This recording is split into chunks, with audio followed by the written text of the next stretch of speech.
안녕하세요, 선스퀘어입니다. 오늘은 폴리실리콘을 주제로 OCI에 대해서 알아보도록 하겠습니다. 일단 OCI의 사업 분야인데요. OCI는 크게 3개의 사업 분야로 나눠볼 수 있습니다. 첫 번째는 베이직 케미컬이라는 것이 있고, 그 다음에 카본 케미컬이라고 얘기하는 이제 페트로케미컬스 앤 카본 메터리얼스 부분이 있고요. 에너지 솔루션이라고 하는 부분이 있는데, 이제 이렇게 쉽게 보시면 됩니다. 베이직 케미컬이 5 정도 되고요. 페트로케미컬, 그러니까 카본 케미컬이 4, 그 다음에 에너지 솔루션 1, 이 정도 비율로 보시면 될 것 같아요. 매출의 기준으로요. 근데 오늘 주로 얘기하게 될 폴리실리콘은 베이직 케미컬에 속해져 있고, 왜 그러면 다른 것들 이렇게 많은데 폴리실리콘을 주로 얘기를 하느냐라고 얘기를 하면, 지금 현재 OCI의 키를 쥐고 있는 그 제품이 폴리실리콘이다, 이렇게 말씀을 드릴 수 있겠고요. 폴리실리콘은 간단히 얘기해서 태양광에 들어가는 원료인데, 그 원료를 제작해서 판매하는 고산업, 그러니까 태양광이 뜨면서 폴리실리콘이 뜨고 있고, 그 제조업체 중에 하나인 OCI가 지금 수혜를 좀 보고 있다, 이런 의미에서 오늘 이 장표를 가지고 왔습니다. 물론 이제 카본 케미칼이나 에너지 솔루션도 어느 정도 매출은 나고 있지만, 이게 석유화학이죠. 석유화학 쪽은 아시겠지만 매출이 어느 정도 안정적으로 나고는 있습니다만, 여기서 큰 이익이 나거나 크게 손해를 보는 일은 없어요. 근데 에너지 솔루션 자체는 태양광을 발전을 만들거나 열병합 발전을 만드는 것인데, 여기서는 큰 매출이 나고 있지 않기 때문에 결국 키는 폴리실리콘이 쥐고 있다, 이렇게 보시면 되겠습니다. 이게 전체 매출액인데 10억 원 단위이기 때문에 매출액이 작지 않습니다. 5,600억, 4천억, 이 정도 수준으로 분기에 나고 있고요. 이게 3분기까지가 지금 확정된 거기 때문에 이렇게 보시면 매출 비중은 베이직이나 카본이 비슷하죠. 베이직 케미칼이나 카본 케미칼이 비슷한데, 주목해 보셔야 할 것은 영업이익에서 베이직 케미칼이 2분기 대비 흑자 전환을 했죠. 근데 이게 2분기 대비 흑자 전환은 아니고 9분기 만에 흑자 전환을 한 겁니다. 그리고 전체적으로 보더라도 흑자 전환을 한 것이 8분기 만에 흑자 전환을 했어요. 결국에는 간단하게 보면 베이직 케미칼이 흑자 전환을 하면서 전체적으로 영업이익이 흑자 전환이 되었다, 이렇게 보실 수가 있겠습니다. 이게 보시면 카본 케미칼 같은 경우에 마이너스가 나더라도 크지 않아요. 20억, 70억 이 정도 수준이니까 크지 않은데, 베이직 케미칼은 적자가 나면 거의 1,000억 이 정도 수준까지 적자가 납니다. 350억, 1,000억 이렇게 적자가 났었죠. 그렇기 때문에 베이직 케미칼을 잡아야 하는 것이고, 그 중에 많은 부분을 차지하는 것이 폴리실리콘이기 때문에 그 얘기를 좀 해볼까 합니다. 제가 5대 4대 1이라고 말씀을 드렸는데, 베이직 케미컬이 이게 3분기 매출의 기준으로 45.5%, 카본 케미컬이 38.8%, 에너지 솔루션이 14.3%입니다. 기타 있긴 있습니다만 큰 의미는 없고요. 그래서 베이직 케미컬, 이걸 좀 더 자세히 보시면 제품 중에 폴리실리콘, 상품 중에 소다회 이런 것들이 있는데, 사실 비율로 보면 전체에 대한 비중이에요. 비율로 보면 폴리실리콘 과산화수소 이게 40%, 그 다음에 카본 케미컬의 제품이 33%이기 때문에 여기서 대부분의 매출이 난다, 이렇게 보실 수 있을 것 같고요. 그 다음에 폴리실리콘이 그 중에서도 가장 그 키를 쥐고 있는, 지금 이익의 대부분을 차지하고 있는 그런 것이다, 이렇게 보실 수 있겠습니다. 이게 전체의 매출인데, 매출이 그래프로 보시면 쭉 줄고 있어요. 이게 3조 6천이죠. 10억 원 단위이기 때문에 3조 6천, 3조 1천, 2조, 1조 때 지금 3분기까지 했으니까 2조가 지금 안 될 거라고 예상을 보통 얘기를 많이 하는데, 그 영향 중에 하나는 중국발 공급가인가 가격 하락인데, 이 뒤에도 말씀드리겠지만 폴리실리콘은 중국에서 대부분 많이 차지를 하고 있고요. 그런 그 캐파의 대부분이 중국에 있기 때문에 중국에서 공급을 과잉을 하느냐, 그 다음에 거기서 얼마나 가격을 떨어뜨리냐에 따라서 다른 회사의 이익이 좌우지우지 되는 그런 양상을 보이고 있습니다. 이제 매출보다 중요하게 많이 부각되는 것이 영업이익인데, 2019년에 1,800억의 마이너스가 났었죠. 그리고 올해도 아직 3분기까지는 마이너스입니다만, 고무적인 것은 3분기에 흑자 전환을 했다, 이렇게 보실 수 있겠습니다. 이게 폴리실리콘인데요. 태양광 발전에 필요한 것은 19급, 10-9급이죠. 10-9급. 그러니까 이게 9가 9개라는 뜻인데 99.99999999% 제가 뭐 맞게 했는지 모르겠네요.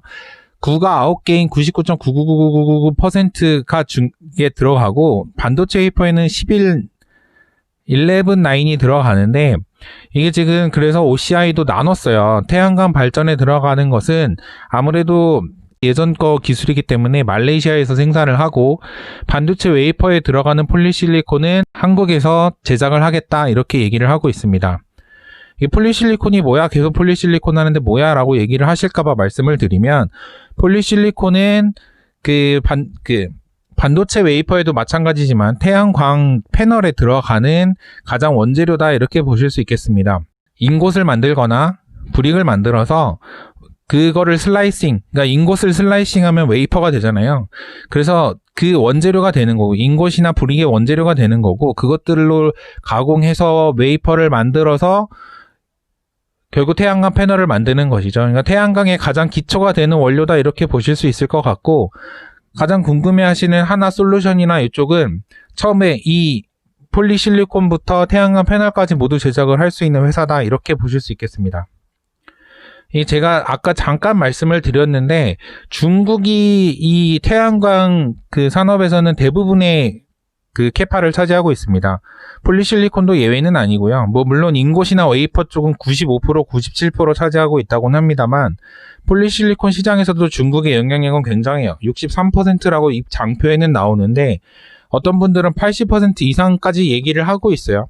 그래서 중국이 절대적으로 우위를 차지하고 있는 것이 이 폴리실리콘 시장이고 그에 따라서 좌지우지 되고 있습니다. 이게 지금 폴리실리콘 캐파인데 이게 지금 6개 회사의 캐파가 51만 톤이라고 되어 있잖아요.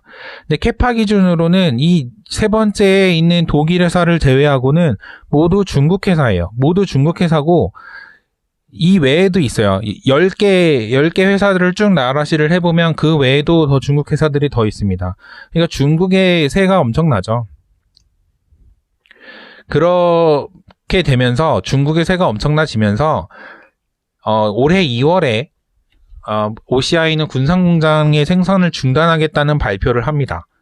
이게 엄청난 발표였는데 매출액이 공장에서 나는 매출액이 6,700억이잖아요. 연 6,700억이 나는 매출이 되는 공장을 이익이 나지 않으니까 닫아요.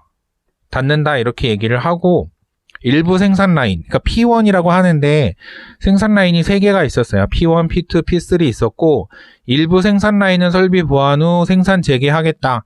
그러니까 이 얘기는 역으로 얘기를 하면 총 생산 규모의 15%는 반도체용 폴리실리콘 사업에 집중을 하겠다라고 얘기를 한 거고 85%는 죽이겠다는 거예요. 그래서 결국에는 한국에서 생산되던 폴리실리콘이 대부분 없어진 거죠. 반도체용 폴리실리콘은 양이 많지 않기 때문에 거의 이제 한국에서는 생산을 하지 않겠다 이렇게 얘기를 한 거고 태양광용 폴리실리콘은 말레이시아에서 생산을 하게 됩니다. 이때부터 본격적으로 말레이시아에서 생산을 하게 되고요. 그 말레이시아는 지금 현재 오피셜로는 27,000톤 정도 생산 캐파를 가지고 있어요. 이게 아까 중국의 그 장표를 보시는 거를 중국의 장표를 보셨던 것을 잠깐 생각을 해보시면 중국의 애들이 지금 가지고 있는 캐파가 8만 톤, 9만 톤 이렇잖아요. 그러니까 뭐 중국에 비할 것은 사실 그 상위 업체들과 비할 것은 사실 아닌데 말레이시아도 지금 적지 않은 캐파를 가지고 있습니다. 거의 지금 공장 개선 이런 것들을 통해서 3만 톤 수준까지 만들 수 있다까지 얘기는 나오고 있는 것 같아요. 그리고 말레이시아 정부에서 뭐 전기료를 좀 깎아줬다 이런 얘기도 나오고 있는 것 같고요. 그래서 생산 능력이 어느 정도 지금 궤도에 올랐고 OCI에서도 지금 태양광이 좋으니까 말레이시아에 좀 투자를 좀 더 하겠다라는 의지를 보이고 있는 것으로 알고 있습니다. 그래서 지금 말레이시아 쪽에서 계속 매출이 나오고 있고요. 한국에서 이제 생산한다는 아까 그 군산 공장을 모디에서 만든다는 그 반도체 폴리실리콘 공장은 1,000톤이 판매 목표예요. 근데 지금 현재 그거를 이뤘는지는 모르겠습니다. 그쪽에서는 정확한 공시가 나오고 있지 않기 때문에 뭐 실트론이나 SK 실트론이나 이쪽으로도 이제 매출이 좀 나는 것으로 되어 있긴 합니다만 얘네들이 장기 계약이에요. 그래서 1년에 얼마큼씩 매출이 나는지 이렇게까지는 자세히 알 수가 없고 2022년까지 5천 톤이 목표다 이렇게 얘기를 하고 있습니다. 이렇게 보면 이제 반도체용은 뭐 5천 톤밖에 안 되고 뭐 태양광용은 27,000톤 그러니까 단위가 다르잖아요. 그래서 좀 이게 왜 이렇게 투 트랙으로 가야 하냐라고 얘기를 뭐 하실 수도 있겠지만 반도체용이 4배 이상 비싸다 이렇게 얘기를 하고 있습니다. 그 11 라인이죠. 그러니까 9가 하나 더 들어감으로 인해서 4배 이상 비싼 폴리실리콘이 되는 거예요. 그래서 이쪽에 그러니까 수익성이 높고 더 고난도의 기술이 필요한 거는 한국에서 생산을 하고 아닌 것들은 말레이시아에서 생산을 하고 한국에서는 생산 단가를 맞출 수가 없거든요. 그러니까 말레이시아로 가는 투트랙 전략으로 갔고 그게 지금 좀 가시적인 성과가 조금씩 나오고 있다. 이렇게 보실 수 있겠습니다. 이게 지금 폴리실리콘 가격인데 올해의 폴리실리콘 가격이죠. 이게 지금 좀 보실 필요가 있는 포인트가 2개가 있습니다. 이제 코비드-19으로의 영향으로 인해서 이게 올해 초에 어느 정도 평평하게 유지되던 가격이 뚝 떨어지는 시점이 왔죠. 이 시점이 됐을 때 이제 이 업체들 그 시장 예측 업체들이 시장 조사 기관이나 이런 데들이 예측을 한 것은 하반기에 그러니까 6월 7월 이후에는 6.5에서 8.5 요 정도 수준 왔다 갔다 할 거다 이렇게 얘기를 했었어요. 그러니까 코비드로 떨어진 거에서 더 올라가지도 않고 내려가지도 않고 요 정도에서 횡보를 할 것이다. 근데 실제로는 가격이 빵 뛰었습니다. 뭐 2배 정도 가까이 뛰었죠. 이 얘기는 이때 무슨 일이 있었냐면 7월에 GCL이라는 곳이 그러니까 중국의 업체인데 세계 2위 정도 되는 폴리실리콘 업체죠. GCL에서 화재가 나요. 근데 이 화재가 난 공장이 화재가 났으니까 공장이 셧다운이 됐겠죠. 공장이 셧다운이 됐는데 그 공장에서 나오는 캐파가 48,000톤이 됩니다. 그러니까 엄청난 양의 공장이 셧다운이 되고 이로 인해서 가격이 빵 뛰어요. 이때부터 빵 뛰기 시작합니다. 그러니까 정상적으로 폴리실리콘을 생산한 업체들은 가격의 수혜를 받을 수밖에 없었죠. 화재가 크게 나면서 아직까지 복구가 100% 되지 않은 걸로 알고 있어요. 근데 이제 좀 이제 그 48,000톤이 한 번에 복구되지는 않겠지만 어느 정도 이제 시간이 지나면 차근차근 복구가 되겠죠. 그런 것들은 좀 감안을 해야 될 것 같지만 어쨌든 지금 가격이 확 뛴 거는 맞아요. 그래서 지금 현재 10달러 언저리 10달러 좀 넘어서는 수준에서 지금 계속 유지가 되는 것으로 알고 있고요. 그래서 2021년 앞으로 어떻게 될 거냐라고 했을 때 원래 8.5달러 정도 수준에서 왔다 갔다 할 거다. 이 정도 수준에서 왔다 갔다 할 거다라는 것이 지금 조금 올려놨어요. 그래서 10달러 언저리에서 왔다 갔다 할 거다라는 수준으로 전문가들이 예측을 하고 있고요. 근데 이거는 좀 길게 폴리실리콘 가격을 길게 한번 펼쳐보면 이런 그래프가 나옵니다. 이 역시 중국의 영향인데요. 중국이 캐파를 많이 차지하고 있기 때문에 중국에서 많이 생산을 해버리면 가격이 훅 떨어지는 영향이 돼요. 그러니까 어느 정도 수요가 있을 때 가격이 올라가기 시작하면 중국에서 생산량을 확 늘려버립니다. 뭐 인건비도 싸고 하기 때문에 생산량을 늘리는 건 문제가 아니에요. 그러면서 가격이 훅 떨어지죠. 그래서 훅 떨어진 채로 안정세가 지속이 되고 있었던 거예요. 그 상태에서 이번에 화재 사건이 있었고 가격이 잠깐 뛴 거죠. 여기서 이만큼 뛴 거예요. 그러니까 그래프상으로는 지금 전체적인 그래프상으로는 크게 변화가 없었는데 그렇게 뛴 거고요. 중국 무역 상황을 좀 볼 필요가 있는데 미국 하원에서 중국의 신장 위구르 생산품 수입 금지 법안을 가결을 했다는 내용이 9월에 얘기가 나왔습니다. 뭐 아직 지금 상원을 통과를 하지는 못했어요. 근데 이게 하원에 통과된 내용으로만 봤을 때는 신장 위구르에서 생산된 물품에 대해서는 강제노동 결과물이 아니라는 것을 증명을 해야 돼요. 근데 이 증명을 미국에 있는 그 관공서에서 허락을 해줘야 된단 말이에요. 그래야 수입이 될 수 있습니다. 근데 이 폴리실리콘의 대부분 아까 화재가 난 그 공장도 여기에 있어요. 신장 위구르 지역에 있어요. 폴리실리콘의 30-40%가 이곳에 있기 때문에 이게 제재가 상원에서 가결이 돼서 계속 그러니까 가결이 돼서 제재가 될 경우에는 가격 상승 요인이 있다는 거예요. 그러니까 미국에 수출이 안 된다는 거죠. 미국에 수출이 안 되면 미국에 수출할 수 있는 중국 업체를 제외한 나머지 중국이 대부분의 캐파를 차지하고 있는데 그 나머지 회사들이 이익을 볼 수 있다. 이런 논리가 되겠습니다. 그리고 중국은 또 하나 탄소 발자국 이슈가 있는데 중국은 지금 대부분의 발전이 아직까지 석탄 발전이고요. 그렇기 때문에 그 이전, 그러니까 지금 친환경을 한다고 폴리실리콘을 사서 가는데 이 폴리실리콘이 석탄 발전으로 만든 전기로 만들었다라고 얘기를 하면 사실 친환경이라고 할 수가 없는 거잖아요. 그렇기 때문에 유럽이나 이쪽에서는 지금 탄소 국경세, 그러니까 탄소를 많이 배출하는 물품에 대해서는 유럽에 수출을 할 때 어떤 관세를 매기겠다 이런 것까지 논의를 하고 있는 상태란 말이에요.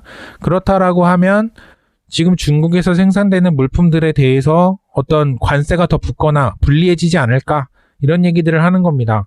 그랬을 때는 말레이시아에서 생산하는 OCI나 이런 것들이 조금 유리해질 수 있다 이런 논리까지 가는 거고요. 그래서 지금 그 OCI가 지금 폴리실리콘으로부터 약간의 수혜를 받고 있는 것은 이제 돌발적인 상위 업체들의 화재 사건이 있었고, 그로 인해서 어떤 가격이 확 뛰면서 그걸로부터 나오는 이익이 좀 있었죠. 그로부터 나오는 이익은 있었고, 그거보다 좀 더 큰 그림으로 본다면 태양광 시장 자체가 지금 조금 커지면서 앞으로의 좋은 상태가 예상이 되는 그런 상태라고 볼 수 있겠고요. 그리고 미국에서 이제 태양광을 분명히 늘릴 건데, 미국에 갈 수 있는 미국으로 시장이 들어갈 수 있는 회사들은 많지 않고 그 중에 하나는 OCI가 될 수 있다. 이렇게 얘기를 드릴 수 있겠습니다. 그럼 선스케어 기업수다 OCI 편은 여기서 마치도록 하겠습니다. 감사합니다. 재밌는 영상을 또 보고 싶다면 구독, 좋아요 눌러주세요.